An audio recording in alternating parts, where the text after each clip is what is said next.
Hey YouTube, it's JP Dillon. Today we're looking at something a little bit more random.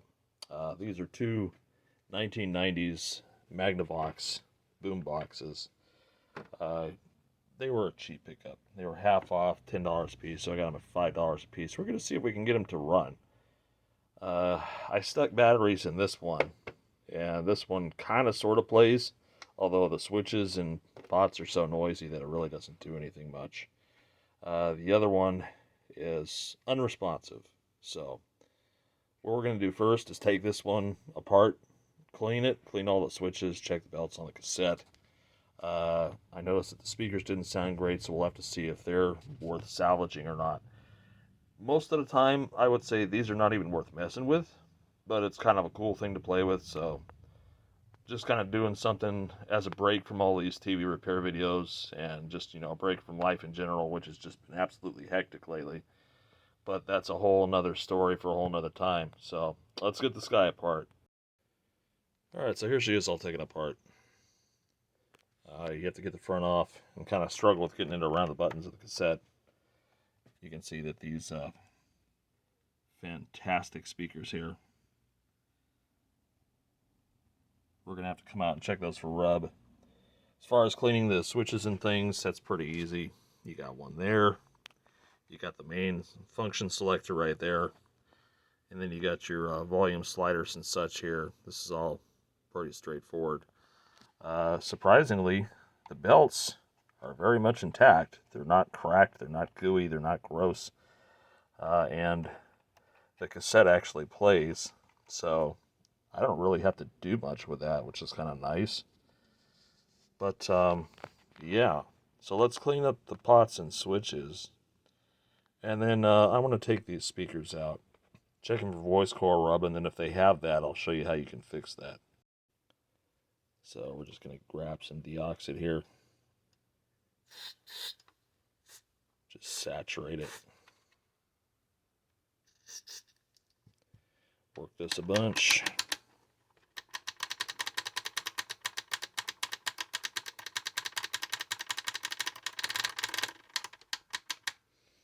Same with the band switch. And just as a side note, this thing looks like it was sitting outside almost. It's got like dew marks on it, like it was sitting out in the patio or something. So that definitely contributes to problems. And let's see, these guys over here, these normal dubbing switches, bass boost, whatever, which you desperately need on something with little 3-inch speakers. So, and the size of that transformer there, that's something. So this actually uses the same mechanism, it looks like, as the like the TC305 type Sonys. I mean, the belt complement's going to be a little bit different because it's, one motor versus 2 independent motors, but yeah, it's probably the same exact mechanism. Okay, so we got that. Let's go ahead and pull a speaker out and see if it's got the rub. Wouldn't doubt it. If it's been sitting outside, I'm sure the moisture's gotten to it and it's probably made the voice coil stick. Because when I was listening to it, it just sounded yucky. And I know everyone's saying like, why are you wasting your time with this crap? Because I can. Because I'm sick of working on everybody else's stuff and I just want something like mindless to do. You ever have those moments where you just feel like you're so overwhelmed that you have to get away, but you can't, so you just do something to distract yourself? And this is glued in, so I'm going to need 2 hands. Hold on. Alright, so here's the first one. And if I push on it,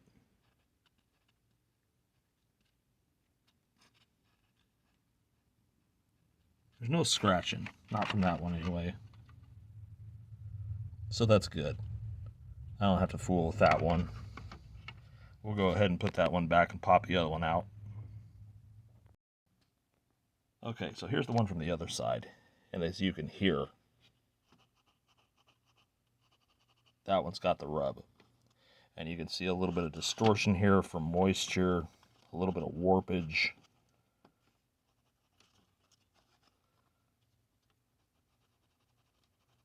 Yeah, so that's kind of annoying. You can find the sweet spot though, which is really what I want. If I push a little bit here, that rub goes away. So we need to center this again and correct what's wrong. I'll show you what I do, and hopefully it will fix it. The last couple times I've done it, it's fixed it fine. We want to carefully remove this dust cap. Okay, so now that we've got the dust cap off, you can see the warp a little bit better here too. But anyways, we're going to install a shim, which is just going to be little strips of photographic film to center this. And then I very lightly mist it so that the cone is just damp. And then I will try to press on and correct the warp, and then we'll dry it with a very mild heat gun, and that usually corrects it. So let me find the shim first. Just about any 35mm old style camera film will work. Doesn't matter where you get it from. It just needs to be, photographic film. And I'll just cut the tractor feed off and cut it into strips that I can use. But yeah, that's what we're going to use to shim it up with. Let me just insert the shims and I'll show you. Alright, so it takes a little bit of effort, but I had to use a pair of hemostats to shove them in here. They're 120 degrees apart. This keeps the voice coil centered. So now I'm going to wet the cone just very lightly with a spray bottle. Let it sit for a few minutes and just massage this and put equal pressure around all the edges so that it seats. And then we'll dry it with a very low setting on a heat gun and then pull the shims out and see how it sounds. You can see I've wet the cone here, and I'm just very lightly pushing on the areas that are warped to kind of flatten them out and tease them into getting, straight again.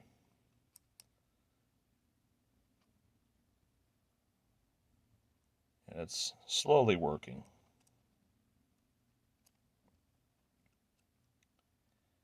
And basically I just want to kind of gently massage it a little bit until the warp goes away. It's hard to see here. I'm trying to do this with one hand with the camera and the other hand with the... And you can see it's pulling on that edge a little bit. It's making a little wrinkle because the paper's warped. But I've been doing this for a couple minutes now. It's starting to look a lot better. You can push up from the back side if you have the ability to see if you can correct it a little bit more. But now we're going to go grab our heat gun and just do it at a distance, on the low setting, and dry it out. Alright, so I'm just going to use my little cheap Echo Master heat gun. And I'm just going to be at a distance on a low setting, about a foot away. And make sure to pull it back when it starts to get hot. I'm going to use two hands, and I'm going to hold this thing. So that way, if my hand starts to get hot, I know that I need to back off on the heat. So let me see if I can set this camera up so you can see it better. Yeah, this is a much better vantage. So you can't really, well, I guess you can kind of see the heat gun, but I'm about a foot away. And we're just going to put it on the low setting. And we're just going to very slowly dry out the cone. You'll see it change color as it starts to dry. And again, I'm pushing on the warped areas as it's drying to try to tease them into correcting.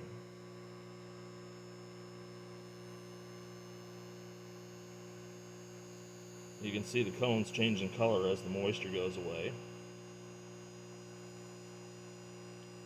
But it's not so much heat that my hand's getting too hot, which tells me that I'm not going to injure the glue or make the glue melt on the speaker.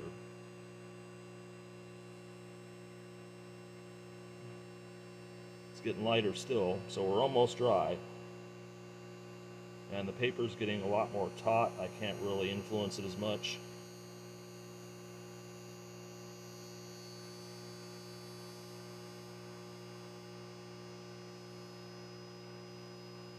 We're almost there.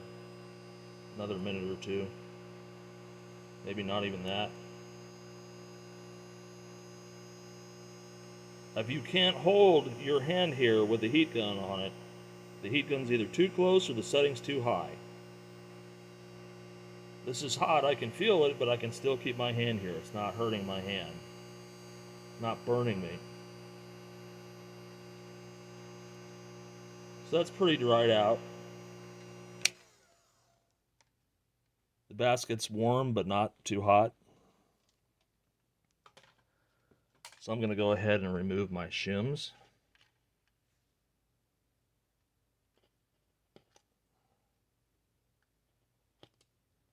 Now, when I push on it, there's no rub.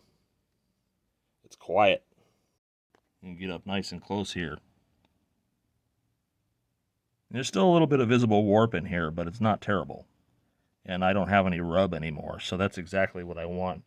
And we'll just make a little paper dust cap for this thing and put it back in. And there it is. There's our little primitive dust cover that I just cut out of some printer paper and glued down. No big deal. So this will go back together. Now we can listen to see how it sounds. 30-minute call. All right, so this side that we worked on sounds okay. This side the momentum still sounds in bad. This battle. The So even though this one wasn't rubbing, I need to pull and check this one again. Analogy. See, when it's installed, you can hear the scratch. The one that I fixed doesn't do it. This one does. But it didn't do it when it was pulled out. So there's something about this frame that's warped, or it's getting warped as it's held in. And that's why this one sounded scratchy. So let's yank it out. And see, when it's out of the cabinet, it doesn't rub. So there's some warpage here that's going on that's causing the speaker basket to warp enough to rub, because right now it's not doing it, but as soon as I tighten it down, it rubs. So, actually what I might do is, while it's out like this, wet the cone and just kind of smooth it out and then see what happens. So now what I'm kind of doing is cheating a little bit. I've got the cone damp and I'm pushing on the spot that centers it. That really centers it. And then I'll keep my thumb here as we dry it, and hopefully that will cure the warp. So here we go again with some more fancy pants nonsense. And we'll see how this one turns out.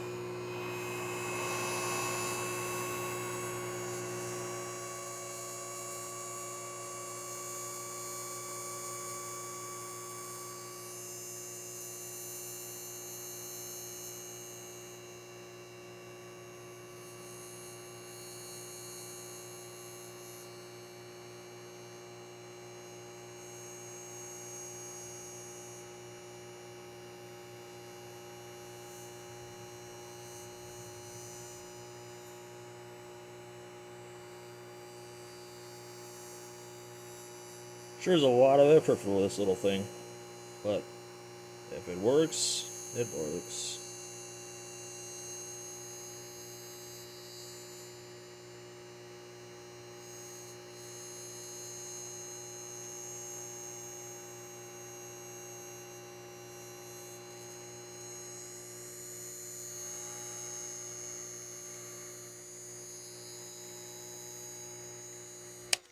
All right.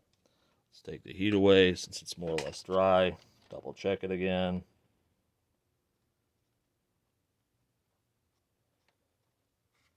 Just trying to tease it into staying in one spot. These are awful little speakers. So I'm not expecting miracles because, quite frankly, it's a cheap thing.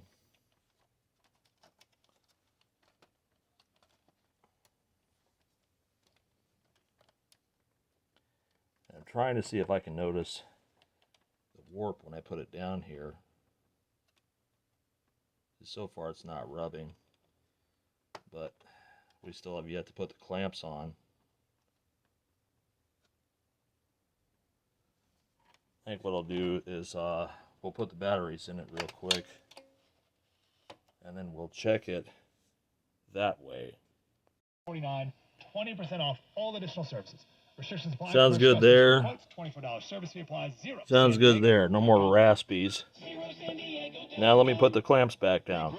all the time. Okay, so with the clamps in, the speaker still sounds okay at low volume, no raspiness.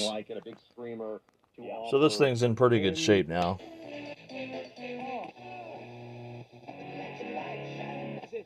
With your hand?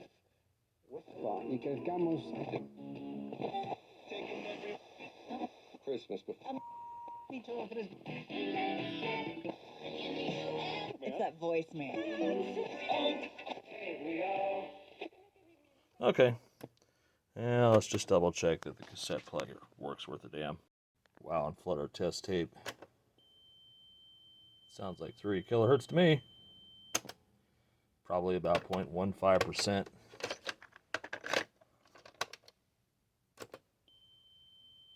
That one's a little cleaner. Obviously not going to play a bunch of music because that would give me a copyright strike, but this guy's good to go.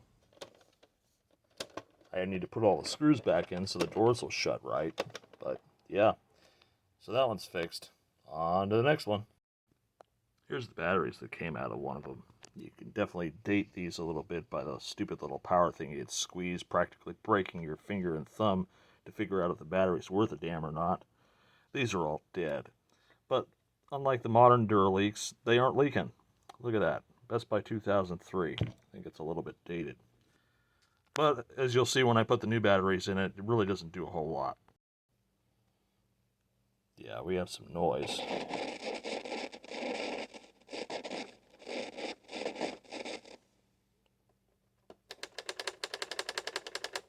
No static, no nothing, just kind of whatever. I heard something there for a second. I bet you it's got the same dirty switches and stuff that everybody else had. Let's go to tape here and see if the tape functions. This one's got a dying idler. Fast forward and rewind. Don't work really well. Intermediate belts is hanging on. Let's see about this one. This one's got a noisy gear too. So this one definitely was used a whole lot more.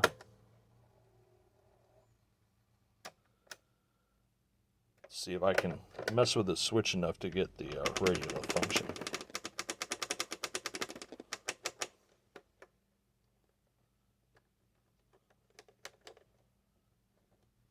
Nobody?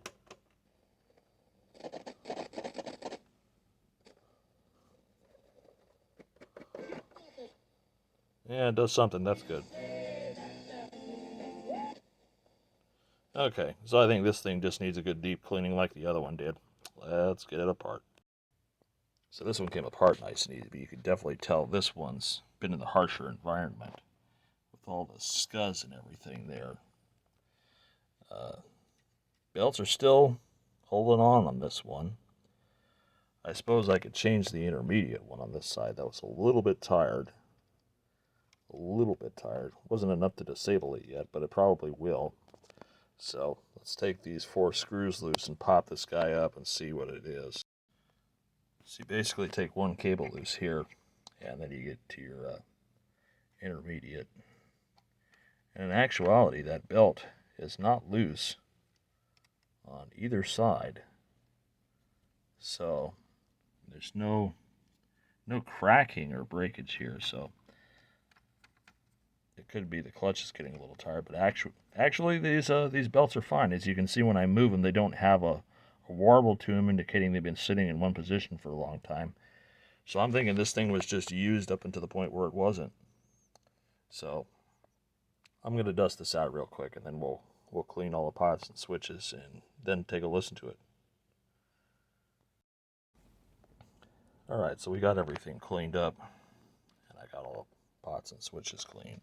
I'm going to do a little bit of cleanup and maintenance, clean these heads with a Q-tip and some alcohol along with a capstan. Pinch roller still in pretty good shape. And then we'll take one more listen to it, and then I think these things will be done. So I'm going to try to get where you can see what I'm doing here, and I'm just cleaning the heads, which is much easier to do when this thing is apart. Let's clean the trash off the capstans. Rollers are pretty clean looking, they're not too slick or nasty. Same over here with this one. This one obviously gets a lot less use since there's less trash on the tape path. But yeah.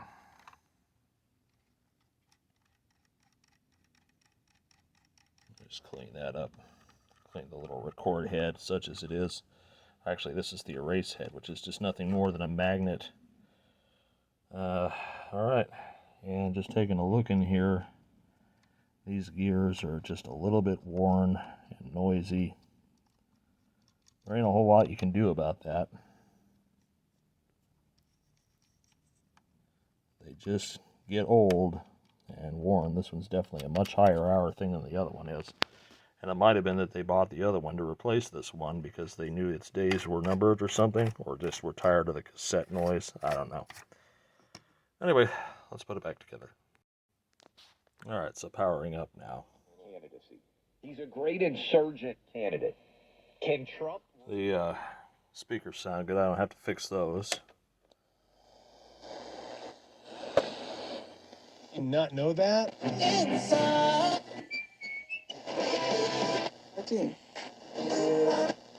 Yeah, so that all sounds good to me. Again, not going to risk a copyright strike here. So both of these, thankfully, fixed up okay. I didn't have to do major cassette services, which was nice. Let's just double check here if the cassette is operative. It should be fine.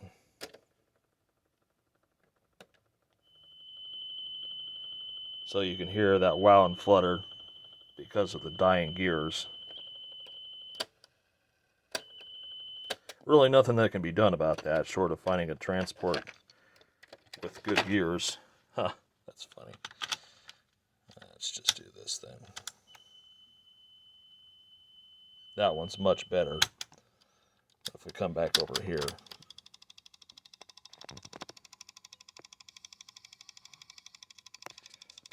Let's try something here real quick.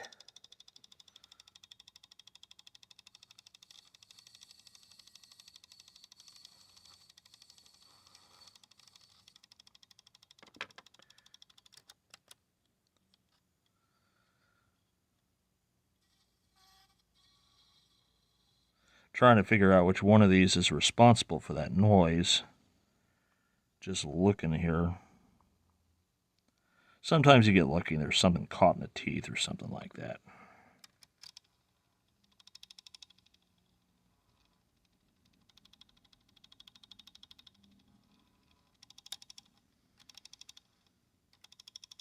Yeah, it sure does look like something back there, doesn't it?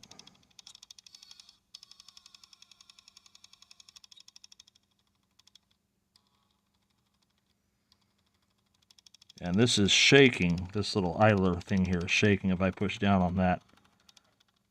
It changes if I pull up on it. The gears break contact. So let's take a look at this right here. I think that's going to be our culprit. And what I'm going to do is just see if I can clean some trash out of these gear teeth. Thinking that might be causing it, because there's a lot of trash in these teeth. Let's go through each one.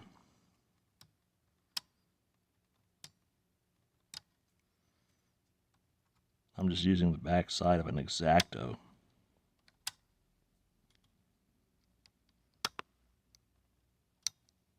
There's a chunk of garbage right there. Okay. just wants to stay stuck to there. Let's clean out that and that. Let's do a checkup here.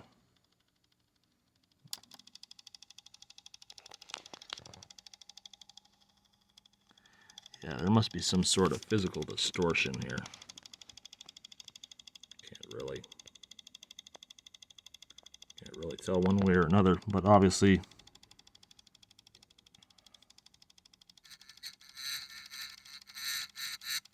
it's not on the surface. Yeah, if you were to place a stop here,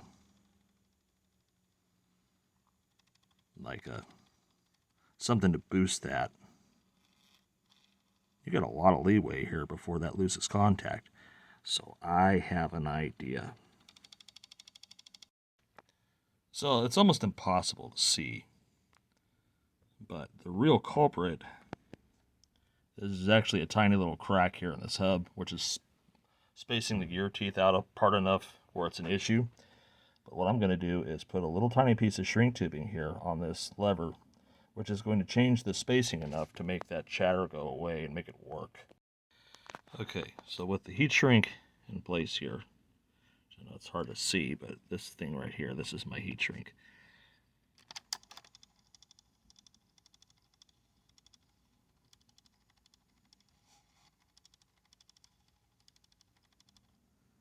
That doesn't really fix things too much, does it? I think that gear is just trash.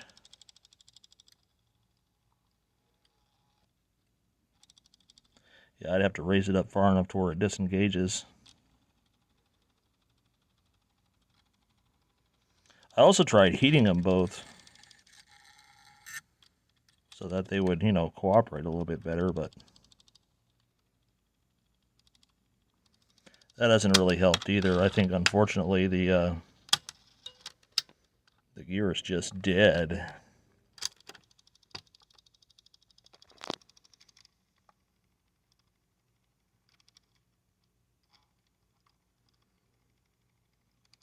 There's supposed to be a tension spring there. Yeah, it feels like there's a tension spring that's missing from that. Yeah, tension spring there for sure. Even though that one's pretty trashed. But this one's like non-existent.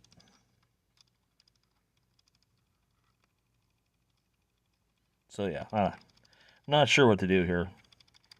I think it's just kind of ski-rude, So it looks like no matter how we work it, this deck here has just got a bad intermediate idler gear because, you can play with it, but it's still got that bad wow on flutter when it runs over that split in the gear. That side works fine. So, yeah, it's just, that thing loves to tip over, man. It is so heavy with the batteries in the back. It's just not well balanced. It's not a good design. The other one that we worked on was much better. But either way, this plays. The cassette plays decently. This side does anyway. The radio plays decently. Everything works. So I'm just going to leave it at that. And hope you guys enjoy this weird little offbeat video. But we got both of these to run, and they'll both find new homes. So thanks for watching. More stuff to come.